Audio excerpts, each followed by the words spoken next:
see if it throws me out again, but so far it seems looks better.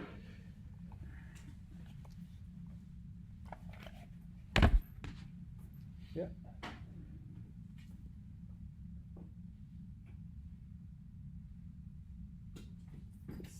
Okay.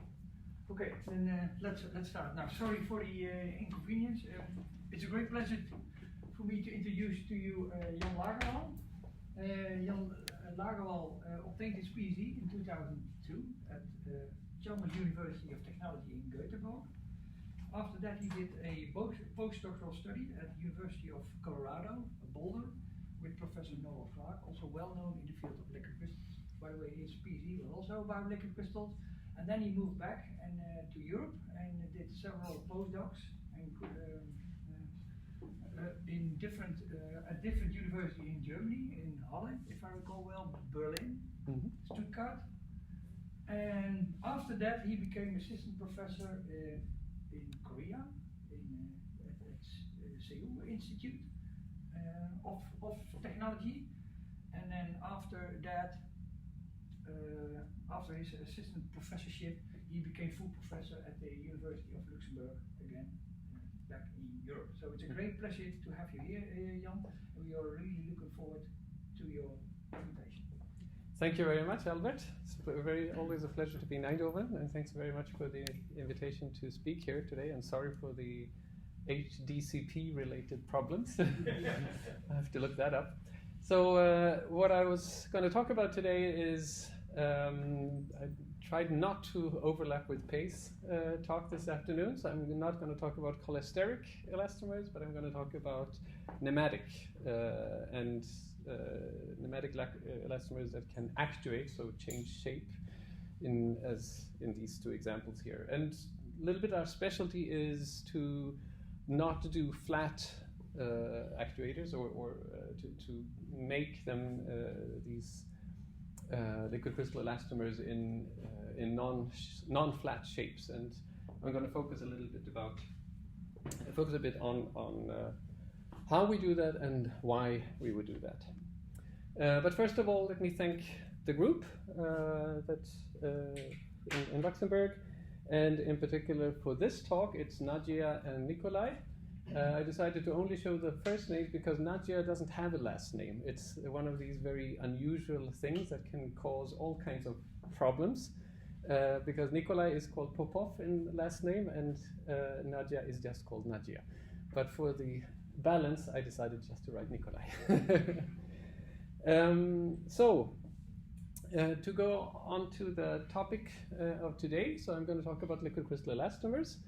And these are a couple of examples from the literature of what you can do with liquid crystal elastomers as soft actuators, meaning that they change their shape when you subject them to heat or to light or various stimuli. And some of them are from Eindhoven, actually, I think. No, one of them are from Eindhoven, the top left one. But of course, the Eindhoven researchers have contributed greatly to this field in general. All these examples are actually, all these LCEs are made as a flat sheet. One of the two states, or there are usually two states that you can switch between, they are flat. And by the way, now I see that you have that actuator also as a wall decoration here. That's this one. So very nice. So I was thinking to then discuss a little bit what might you then, what kind of benefits might you get if you don't make them flat. So this is an example from it's actually the first liquid crystal elastomer shell that we made together with Rudolf Sentel back in 2012. And as you can see here, this is a real-time movie where Xinling and Eva are simply moving a heat gun back and forth, and you see that when it's heated, the shell changes its shape, it contracts, and the inner volume, it decreases, so it pumps out the liquid that is inside up into this capillary. And the pumping is fairly substantial. About 60% of the volume is ejected or retracted back into the shell every time.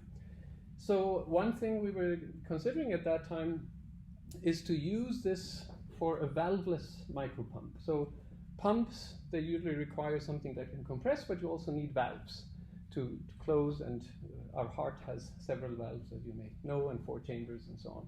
This is a single chamber system without a valve, so there is a paper where they suggest how you could make a micropump like that. And that is in that case, you connect not one tapered capillary as we had, but 2, and you connect them so that the narrow end is inserted into the pump on one side and the broad end on the other side, because that means that when you expand to this particular state, you're sucking in liquid, and you're sucking in more liquid from the left than from the right because of the tapering. And then in the pump mode, then you're compressing your shell in this case, and then you're going to pump out more to the right than to the left because of this asymmetry. So that's one concept that we were thinking of at that time. We still haven't realized this, so it's probably a bit of engineering challenges to realize this, but in principle it could be done. Another thing we've been working or thinking about, also it was a long time ago, but we still haven't realized this either, is to kind of replicate the suckers of octopuses. So this is one squid, whiplash squid, that has these almost separated spherical shells as suckers. So if you can pump with the shells, you should be able to suck with the shells, and something we are still having in mind. This is another rather far-fetched application, perhaps, but it could be interesting. I work a lot with a colleague who's called Matthew Schwartz. He's an architect and designer at NJIT. And one of his colleagues, Martina Decker, she proposed this concept for modulating the acoustics in a room. So you have a wall that is filled with silicone rubber, and this can be inflated to make this bubbly texture. And as you probably can imagine, the acoustics of this situation and that situation, they're completely different. So that's a way of modulating acoustics in a room, but of course in her case she needs a pump, she needs a compressor, and that's not necessarily something that is ideal for a room that's supposed to be used for acoustic or high demanding acoustics.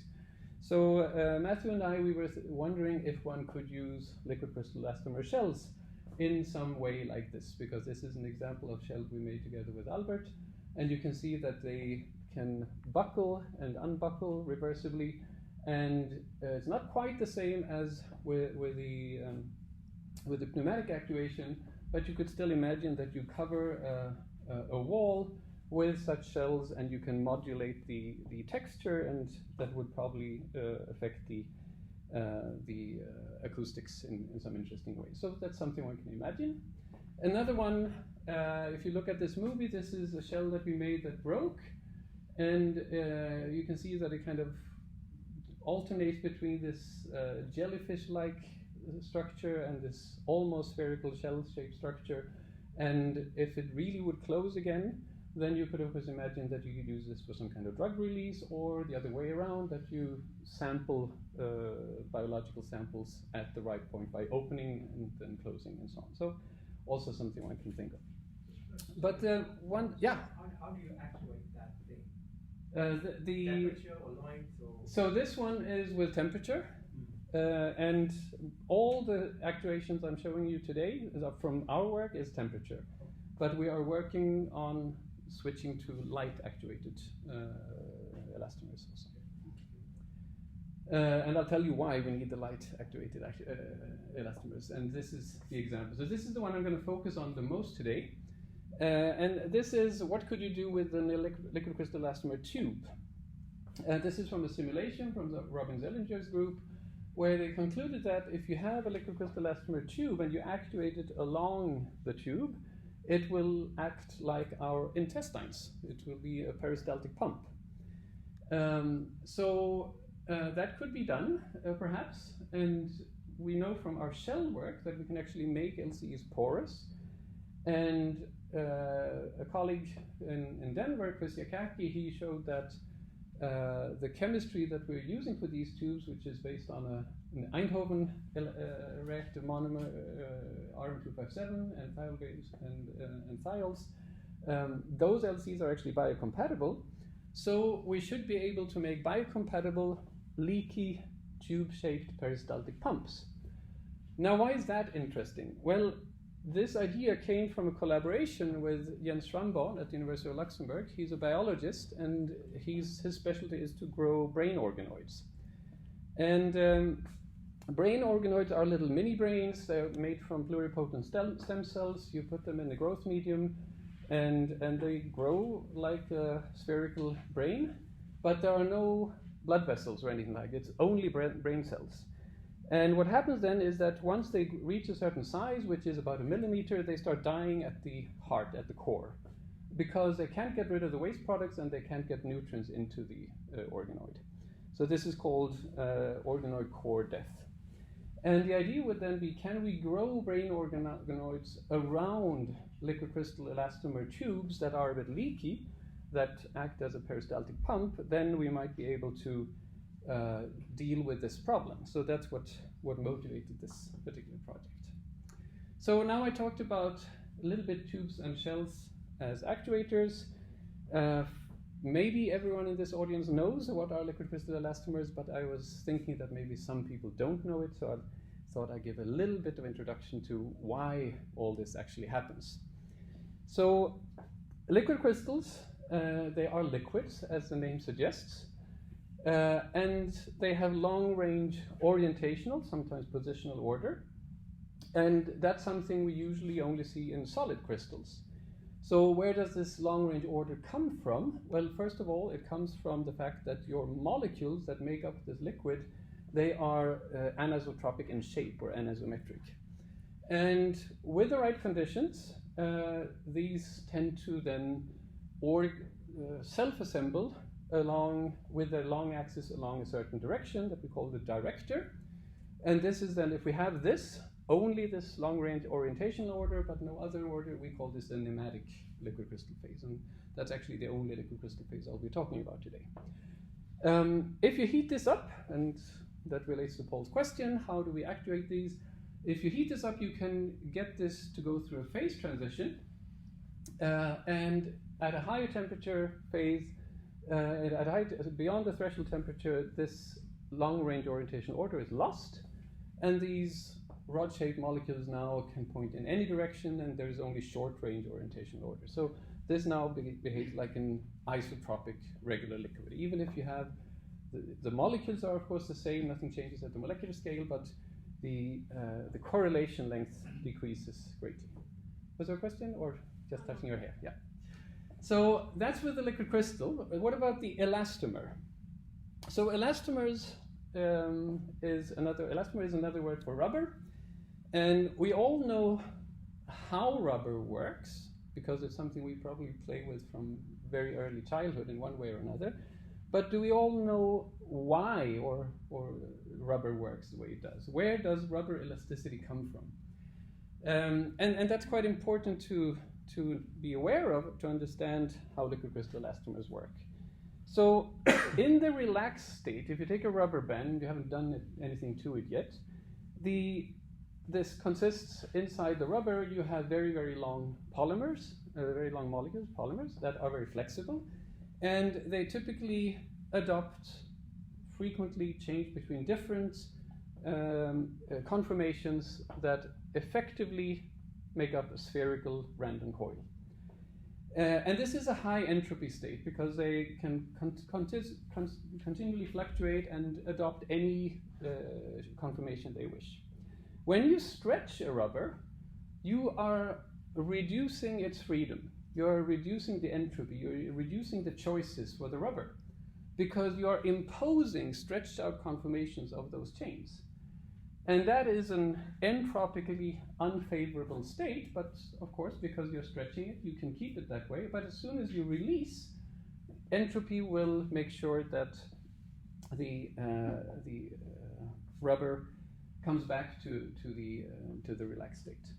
So rubber elasticity is very much that you stretch a rubber, and you can then get work from the rubber by releasing it, and it contracts to this elastic, to this random coil state.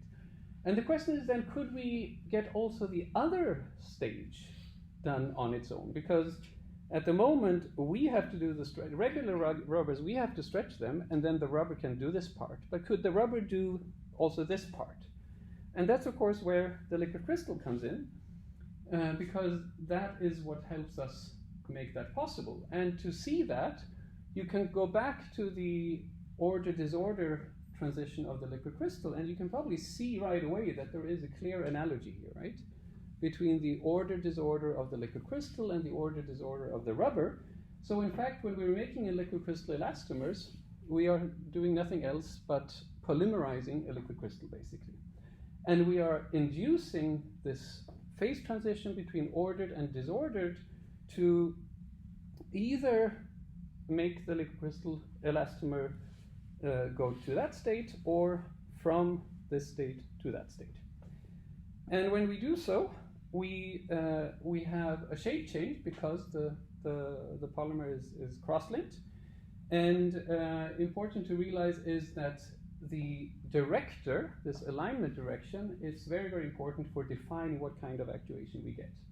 So what happens is, with normal liquid crystal elastomers, and I'm pointing out the normal because you'll see some examples where the opposite happens, we always get compression along the director, because the polymer chain is already stretched out along this direction because of the order. So it's going to compress along this direction, get shorter in this direction, and get larger in the opposite direction, because the volume is usually more or less constant. And Paul asked, how do we actuate? As I said, we so far heat, because if you heat up, you can always induce this transition. Not always, but generally. But there are also some interesting options for actuating without heating. And the trick there is, so T and I think I forgot to mention it, that's the pneumatic to isotropic transition temperature. That's this phase transition from order to disorder. And the heating, that means that is based on the room temperature state being ordered, and you heat up to a high temperature where the disorder state comes. But you can actuate at constant temperature by instead changing the transition temperature. So before your stimulus, the transition temperature is above room temperature. After the stimulus, it's below room temperature. And how can you do that? Well, you can incorporate light responsive molecules. The classic one is azobenzenes. Probably most people in this room know about this. They become kinked when you shine UV light on them, and this kink shape can disturb the order, so it reduces the transition temperature. And if you adjust the chemistry properly, then the transition temperature before and after UV radiation is above and below room temperature, respectively. You can also do this with organic compounds, for instance. Organic compounds diffuse into the LCE, disturb the order, reduce the transition temperature. You can do this with water, and the holy grail to a large extent is if you can do this with electric field. There have been some work from Eindhoven showing that glassy liquid crystalline networks can be switched with electric fields. I am not sure yet if the same principle works for classic liquid crystal elastomers, but it's going to be a very interesting development to see in the future if this works. Okay, so that was the crash course on liquid crystal elastomer actuation. I hope I didn't bore everyone that knows this perhaps from the beginning. But back then to the current. Yeah, go ahead, Paul. So this transition is the volume of your material doesn't change. Mm-hmm. What do you need to do in order to not only change the shape, but also the volume? You would need to change the packing efficiency. That would probably be best done with some kind of molecular shape change as well, I guess. So if you would have like a kinked system that nevertheless develops a liquid crystal phase, perhaps, and then you switch it into an elongated one, perhaps. But now I'm speculating. It's a little bit of a so if you do the back of the envelope calculation, that won't do it. Okay. So it's a genuine question. So how do you do this, and what does it happen at all? Does it happen? I mean, Yeah. Where does it happen? Well, the stuff of the glassy pneumatic networks. Oh yeah, So that's there's a true. massive volume change. Ah, okay. Yeah. But we don't really understand why that is. Okay. But I don't.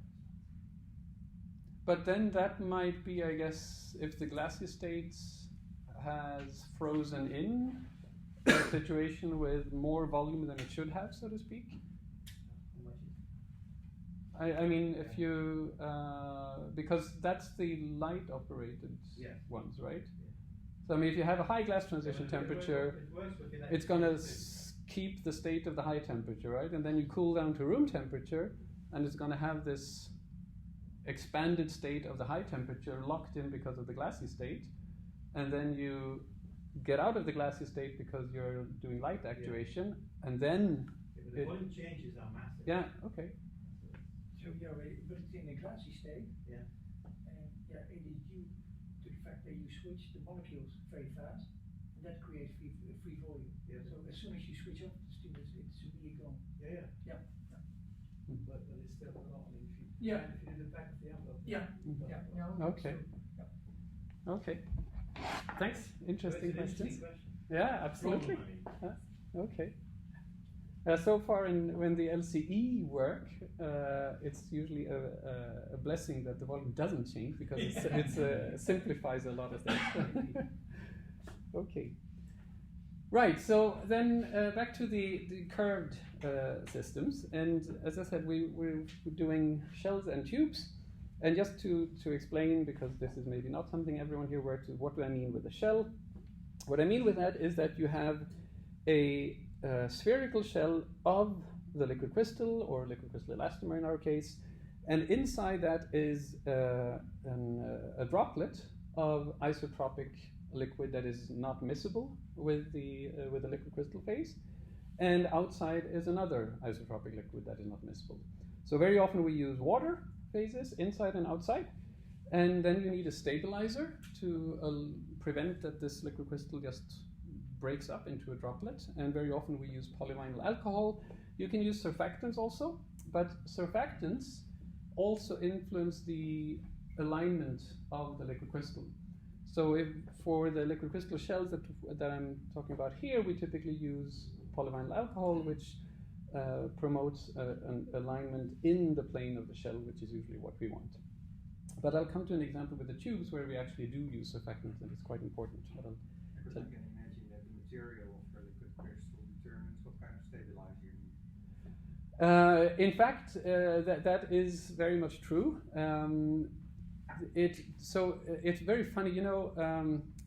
Everyone who knows about liquid crystals probably heard of 5CV. A colleague of mine, he called it the fruit fly of liquid crystal research, which I think is a very appropriate description, right? 5CV is so common, and it's typically the first, if you want to try something new, the first molecule you try is 5CV. And that happened with liquid crystal shell work. 2007, the first papers on liquid crystal shells were published with 5CV. And it worked very well. And if you look at the research on liquid crystal shells, probably 99% has been done with 5CV, 8CV, E7, various combinations of NCVs. We had to leave that because we want to do liquid crystal elastomer shells, and 5CV does not make a liquid crystal elastomer. And suddenly a lot of stuff that worked didn't work anymore. It turns out that 5CV is a very special molecule. You may know that it forms dimers. The cyano group has very important impact on the interaction with water and so on. So indeed, the liquid crystal itself is quite important. And sometimes it simply means you can't really stabilize them at all. But sometimes you may choose one stabilizer or another depending on the liquid crystal. Okay, so this is what it looks like in slow motion. This is we use microfluidics to make these shells and tubes, and the inner liquid water phase here, it's pumped in here. You see the water droplet being pumped there. The liquid crystal phase flows around this inner capillary, and then the outer water phase comes, and because they don't mix, you get what's called flow focusing, and everything is picked up into this collection capillary, and then you have these shells, liquid shells that are being produced. And I'm just going to go through very quickly a little bit the chemistry of the shells we have been. Paul doesn't like the chemistry, or I'm not going to talk too much about it. But anyway, the first ones that I showed you, these are done with a famous Keller monomer. This is a monoacrylate with a side chain from the middle of the mesogen, and you add a crosslinker, and then you get what is called a side-on side chain liquid crystal elastomer. So the backbone does not include the mesogens in this case. Then later on we use this chemistry that has the RM257 plus the dithiols. And the RM257 has two acrylate groups, so here you can make oligomers. And this was the work with Albert's group, where we first made oligomers, and we made the shells using oligomers, and then we cross-linked, make the oligomers with excess acrylate groups, so then you can photo cross-link the shell once it has been prepared. And this gives you a main chain liquid crystal elastomer. So the mesogens are really part of the main chain. And then a very slight modification of that, and here I didn't draw the cartoon, and there is a reason for that. I'll come back to that in the next slide. So the same monomer, the same dithiol, but now we also have a tetrathiol as an initial cross-linker, and we didn't use oligomers here. We made these shells with monomers, and the tetrathiol makes sure that you get an initial first very weakly cross-linked gel, and then this is actually not a shell anymore. This is different pieces that we cut from shells, and they actuate in different ways. But they were made as shells, and we let the shell expand by osmotic, using osmotic pressure. So we flowed in water into the shell. And what the interesting thing was then that we noticed that there was an interesting difference in the optics. So if you know polarizing microscopy, you may know that you can put in something called a lambda plate, and it helps you understand the order of your system. And what often happens is, well, you always get this pink background, that's from the lambda plate, but then you get blue and yellow regions. And what we noticed was that when we had the tetrathiol, here is with the tetrathiol, the geometry was inverted compared to when we didn't. And this didn't make any sense until we realized that this is actually a system where we have negative order parameter. And that's something that is unusual. So the order parameter is this function. What it describes mathematically is the situation when we go from the completely disordered state, when the molecules are in any random direction, to the perfectly ordered state, from s equals 0 to s equals 1. But this function doesn't have its minimum at s equals 0. The minimum is at s equals minus 1/2. And that's what we can do with temperature, and the s equals minus 1/2 looks like this. So in this case, the molecules are not along the director, they're actually perpendicular to the director, but in any random direction, in that plane perpendicular to the direction. And if you have that situation, then you're actually inverting your optical properties, and you're inverting your mechanical properties as well. So I'll just finish the comment on this slide, and then Paul. So I'm not going to go into why this happened, except that the stretching of the precursor gel was critical for this, but you can read the paper for seeing why. But just to show the difference, if you have a regular shell with order parameter greater than 0 in the ground state, when you heat this, it buckles. When you have the shell with negative order parameter, when you heat this, the buckle disappears. So not only are the optics inverted, blue here, but also the mechanics are inverted. Everything is inverted. Yes, Paul? So with these optical measurements, you're actually looking at an optical axis. Mm-hmm. And the optical axis is directly linked to the director field. Mm-hmm. So I would have expected to see defects in the shell, unless the anchoring is homeotropic. Which it is. So I did this, I skipped quite a few things here. I see. These shells are homeotropic, or radial, let's call it, right? Okay, sure. So the director is along the radius of all these shells. Yeah. Okay, thank you. Sorry about that. Okay, so let me end. Let me see, how am I in time? Yeah, I should wrap up. How to go from shells to tubes. And this is one example where we do this. So first of all, we use the oligomer in this case because we want to. It's quite difficult to have a long liquid-liquid interface stable, and we also add very long chain polymers in the aqueous phases. So and a little bit more, not 1% but 10%. And then what is happening here from the shell case to the tube case is that we're playing with the flow rates. So by just adjusting the flow rates, you can stabilize a long tube, but as you can probably realize, it gives you a very narrow operating window, right? Because it's so delicate, depending on the flow rate. So we switched to actually adding surfactants in this case. And both in the aqueous and in the liquid crystal elastomer phase, between 20 and span 50, and that combination gives you almost zero surface tension, so it's a very effective combination. The reason we can do this is that we're working with a ligament solution. So when we prepare the tubes, they're actually isotropic. You cannot align something that is isotropic. So surfactants have no impact in terms of order.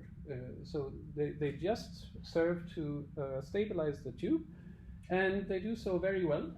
So this is an example of such tubes, and note that we are here dealing with liquid, and then a second liquid-liquid interface in a tubular shape. And normally the Rayleigh stability will destabilize such a flow in no time. And this is just goes on and on. The device was 10 centimeters long, and we couldn't see the instability. So roughly, to give you an idea, 200 times the diameter or 2,000 times the thickness, which is quite spectacular for a two liquid-liquid interfaces next to each other. And we also then have a shear gradient, because outside is the glass capillary, which is at rest.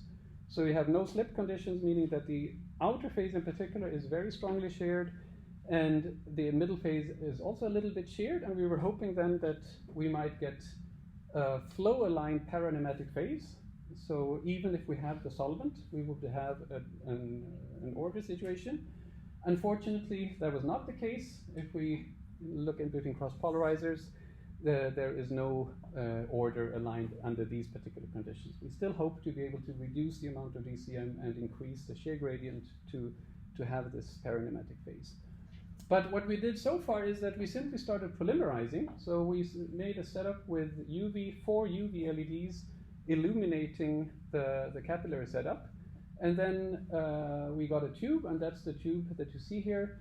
And I want to point out, you may think, oh, this is horrible, the tube, everything is breaking up into droplets, but it's actually the outer phase, this is very shaky video, that is breaking up into droplets. Inside the water, the tube is perfectly cylindrical. And we can make these quite long. This is an example with a 76 centimeter tube. The length is at the moment simply limited by the fact that if we let it go too long, it starts sticking onto itself. So in order to make this longer, we would need to have to spool it up as you do during fiber spinning, and to add a de-sticking agent. When we published the paper, a reviewer was very keen on insisting that he did not believe we have a hollow continuous core. So we had to do some experiments where we pumped colored liquids through the tube, and indeed there is no leakage and it comes out at the end. But you also see that there are some variations in the transparency. There are parts that appear white and there are parts that appear red, but there's no liquid coming out except at the end. So it is a continuous hollow tube. And the peristaltic pumping, we could demonstrate that it indeed works. As I said, we are dealing with temperature-induced pumping actuation here. So we took simply a hot tip of a soldering iron and moved it along the tube, and then the liquid inside was moved out. Still very slow and not very efficient pumping, so lots of optimization to do. What was also interesting was when we looked at this in the polarizing microscope, this is what it looks like. So here is the tube, a piece of the tube at low temperature. And as we heat, you see it gets longer and narrower, and it also changes color. The color change is related to reduced order. But the funny thing is that the director is along the tube axis. So the director is in this direction. And if you remember what I said in the beginning, when you actuate an LCE, it compresses along the director. And it gets fatter perpendicular. So the tube should have gotten shorter and wider, but it is getting longer and narrower. And that bugged us for a while. And we didn't understand how that worked, except that we realized that we may have again encountered a situation of negative order parameter, because as you remember from the shells, when you have negative order parameter, everything is inverted. So we looked also at the cross section of these tubes, and you can then clearly see in the SEM that this is not a continuous liquid crystal elastomer phase. It has lots of hollows, and the thing is that remember that this was made from solution. So we had lots of DCM, about 40%, about 60% DCM, I think, when we polymerized. And when you polymerize and cross-link a polymer in solution, you always get phase separation, and this phase separation traps solvent-rich and solvent-lean phases together. And when the solvent then leaves, that leaves voids. And that's what we're seeing here. I think there seems to have been spin-over decomposition going on, and then coarsening leading to these larger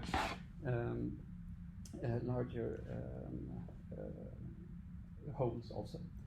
And so this is one part of the story. The other part of the story is, of course, that while we are polymerizing, we're stretching the tube because we have the shear flow, right? So if you just have a precursor solution at rest where you're doing this, then you would get spherical cavities.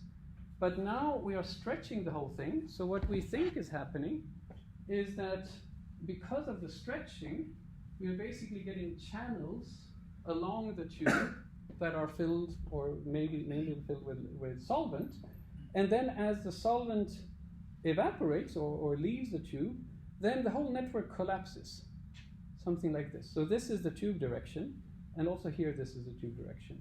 And that would mean that the mesogens collapse in random directions perpendicular to the tube axis, which would give us the negative order parameter state. So that's our model at the moment. And one thing you can imagine, if this is the case, it should be very easy to stretch this tube, right? So we did some mechanical, mechanical testing, and indeed, the Young's modulus is extremely low. It's about 0.4 kilopascal. It's the same tube, but remember they are very long tubes, so we took 3 different pieces and measured 3 points, and it's very similar. And just to give you an idea of just how soft this is a comparison with cholesteric elastomer fibers that we made recently. And they're also famous for being elastic, but their Young's modulus is in the range of megapascal, whereas this is kilopascal. So we have 3 orders of magnitude softer tubes, which might well support this idea of having a collapsed network. That's why they are so soft. So again, let me end by thanking the group. We do a lot of other things than what I talked about today. And I do want to push one small thing, and that is that I have a PhD opening in the group that is not related to liquid crystal elastomers, but also liquid crystal shells, cholesteric liquid crystal shells. This is a bit of a special thing. It is a defense-related project, so unfortunately, the person has to be a national of a NATO country. Sorry about that. But if you know anyone who is interested in doing a PhD and is a national of NATO country, please have them contact me. So to conclude, I have 4 points. I hope you can see that liquid crystal elastomers can be made in many shapes, including spherical shells and tubes. I didn't mention the production rate, but it's about 100 shells per minute with our standard work. This is something that can be scaled up, where we think 1,000 shells per minute can be reached with the new commercial system that we recently acquired. And with the tubes, they can be made as long as your feedstock allows, if you are spooling them up appropriately so they don't stick. I think I didn't go much into detail, but if you think about the issues with the negative order parameter and so on, right, you see that you cannot understand this without understanding the chemistry and the physics. This is really an example where you need both, otherwise you don't understand what's going on. And you can imagine several interesting applications. I mentioned some of the ideas we have, but obviously a lot of optimization will have to be done. So I leave these 2 papers up. The left one is a review recently published on liquid crystal elastomers, if you're interested. And the right one is the one on the tubes, where you can find all the details of the latter part of the talk. So thank you very much for your attention and questions so far. And if there's still time and still questions, I would be very happy to answer any more. Thanks a lot. Thank you, Jan, for this beautiful story. Other questions? Still questions? Here, in the back. Thank you for this very nice overview. It was very interesting. Okay. Do you think it's also possible to make these structures big if the liquid crystalline phase becomes asymmetric? Oh yeah. There are many many variations you can do to get a smectic phase, especially these thiolateral chemistries. Chris Yakakis' group, they have done a lot of work on also getting smectic phases. Yeah. So I'm very intrigued by this idea of having a negative order parameter. So if you would have a liquid crystal film in a cell, it could also be multi-domain. But in what sense is that different from having a negative order parameter? Yeah, I think indeed this is maybe an example where it's a matter of definition. How small do the domains have to be in order to have a negative order parameter state? What is important for these 2 cases is that the optics and as well as the mechanics show inverted behavior. So if you take isotropic genesis liquid crystal elastomers, it's quite for super soft elasticity. There are a lot of people, Urayama and others, who have done this. Right? They polymerize a precursor in the isotropic state, and then when they cool down to nematic state, they get exactly this. They get a multi-domain sample that is very, very soft. But if you look at this in the microscope, you see the domains. The domains are still large enough that within each domain you have a positive order parameter with a certain optic axis, and then it varies randomly across. So you have a very mosaic type of texture. In this case, you don't see that. So if there are domains, they are at least below optical size range, I would say. The other thing that may be a difference is that in the multi-domain sample, the domains are 3-dimensional, so they're probably spherical more or less, and you can have the director in any direction within each domain.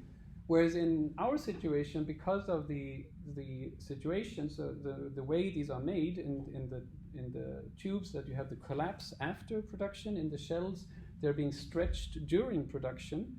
And this stretching of this precursor gel, thanks to the tetrathiol, that is what forces the molecules to go into the plane of the shell, but in any random direction. That means that we're going from the 3D to a 2D system. So even if there are local domains, perhaps with short-range order, they will still be mainly with the molecular long axis in the plane. So those are the two differences. But it's absolutely true that this is probably a continuous transition. There's not a hard boundary No. between the two states. Yeah. Mm. And I mean, the point is that I don't know any example of a low monomass liquid crystal that shows negative order parameter. So it is not a natural situation to make negative order parameter. And therefore, it seems that it only happens in these liquid crystal elastomer states because of the way they are being formed. But the interesting thing is that they still actuate from the negative order parameter state to a zero order parameter state. Thank you. Thank you, Jan. I'd like to stop here if you've time. So thank you once more for the Thank you very much.